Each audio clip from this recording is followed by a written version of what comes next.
Кайырлы күн, құрметті көрермен, каналыма қош келдіңіздер. Каналыма тіркелмеген болсаңыз тіркеліп, лайк басып қолдау білдіріп отырыңыздар. Бүгін сіздермен қысқа дайындық бастаймыз. Әр түрлі жемістерден керемет ассорти компот дайындайтын боламыз. Ендеше видеоның соңына дейін көріп тамашалаңыздар. Ең алдыменен компот жабатын банкаларымызды әбден жақсылап жуып, одан кейін осылай мантаваркаге 10 минуттай булап алатын боламыз. Сонымен қатар қақпақтарында ыстық суға 5 минут қайнатып аламыз. Осылай барлығын стерилизация жасаймыз. Ары қарай жеміс жидектерді жақсылап тазалап жуып дайындап аламыз. Менде бұл жерде тәтті шие, алма және өрік қосатын боламын. Өздеріңізге ұнайтын басқа да жеміс жидектер қоссаңыздар болады, қалауларыңыз бойынша. Ендігі кезекте банкаларымыз буланып дайын болған соң, енді жеміс жидектерімізді салып шығатын боламыз. Бірінші кезекте мен алманы 4-ке бөліп, ортасын тазалап салдым. Ары қарай өріктерімізді саламыз. Өрік менде үлкенірек болғандықтан 4 талдан салып шықтым. Егер сіздерде кішірек болса, 5-6 талдан салсаңыздар жеткілікті. Жемістерімізді таңдаған кезде езіліп кетпеген, босап су шығып кетпеген кішкене қаттылау түрін таңдап алыңыздар. Мінекей енді шиелерімізді саламыз. Шиені 3 литрлік банкіге 350 грамнан, 2 литрлік банкіге 250 грамнан салып толтырып шықтым. Барлық жемістерімізді осылай толтырып алған соң, ыстық қайнап тұрған суымызды банкаларымыздың бетіне дейін толтырып, бетін жауып жарты сағатқа қоя тұрамыз. Құрметті көрермен, сіздер қандай тәсілмен компот жабасыздар? Немесе басқа да банка жабу тәсілдеріңіз бар?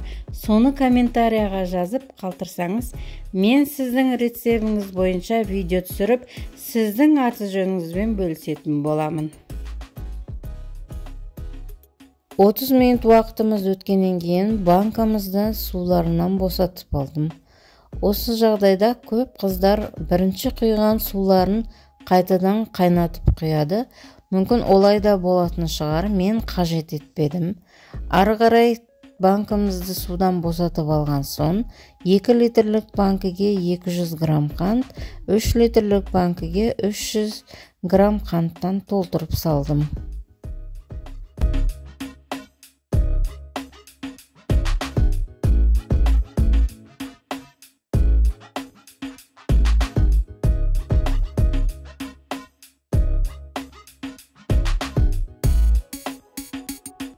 Міне осылай қантты салып алған соң, енді үстінен қайнап сақырлап тұрған суымызды құямыз.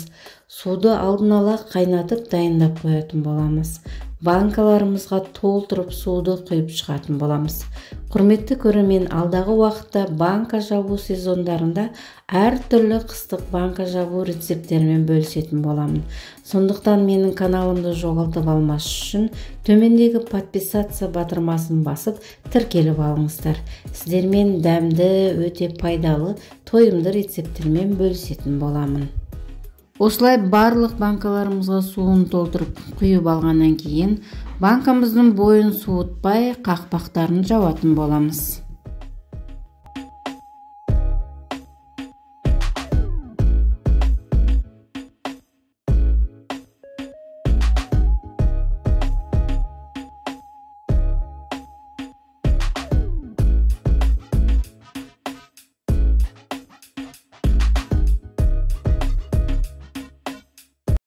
Банкамыздың қақпақтарын барлығын жақсылап жауып алғаннан кейін, банкамызды осылай төңкеріп, бірнеше рет осылай аунатып жіберіңіздер, ішіндегі қанты толықтай араласу үшін. Құрметті менің сүйікті көрерменім, каналыма тіркелмеген болсаңыз тіркеліп, лайк басып, каналға қолдау білдіріп отырыңыздар. Комментарияға жақсы пікірлеріңізді жазсаңыздар болады. Немесе өздеріңіздің осындай компот жабу әдістеріңізбен бөлісіп рецепт жазып кетсеңіздер болады. Мен міндетті түрде сіздердің аты-жөндеріңізді айтып, сіздердің рецепт бойынша компот жабу әдісімен бөлісетін боламын. Барлық банкамыздың қақпақтарын жақсылап жауып алғаннан кейін банкамызды осылай тегіс бір жерге төңкеріп қоятын боламыз. Одан кейін үстін жылылап орамалмен, одеялмен жауып бір күнге қоя тұратын боламыз. Міне достар, осындай аз да болса компот жабу әдісімен бөлістім деген ойдамын.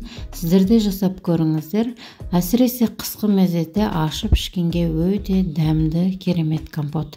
Міндетті түрде жасап көріңіздер. Келесі менің жаңа видеомда кездескенше сау саламатта болыңыздар.